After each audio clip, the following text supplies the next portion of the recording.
ایک نہایت سبق آموز تحریر۔ ایک بزرگ بیمار ہوئے تو ان کی والدہ ان کی عیادت کو تشریف لائیں۔ وہ بزرگ اپنی والدہ کی آمد کا سن کر حشاش بشاش ہو کر اٹھے اور والدہ کے سر کا اور پاؤں کا بوسہ لیا۔ اپنی حالت کا ادراک ان کو نہ ہونے دیا اور نہایت چستی کی حالت میں بیٹھ کر والدہ سے بات چیت کرتے رہے، مگر جو ہی والدہ گھر سے رخصت ہوئی یہ تکلیف کی وجہ سے بستر پر گر پڑے اور ان پر غشی طاری ہو گئی۔ جب ہوش آیا تو اہل خانہ نے پوچھا کہ آپ نے اس طرح اپنے آپ کو مشقت میں کیوں ڈالا؟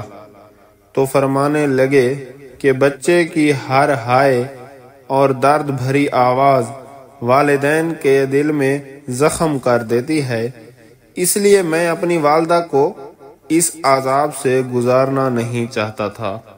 شاید آپ کے والدین نے آپ کی توقعات کو پورا نہ کیا ہو، مگر یقین کریں ان کے پاس جو بھی تھا انہوں نے وہ سب آپ پر لٹا دیا ہے۔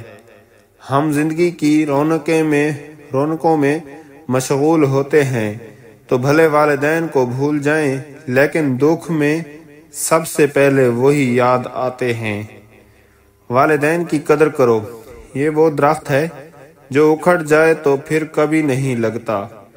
ان کی خدمت کر کے دعاؤں کے پھل سمیٹ لو۔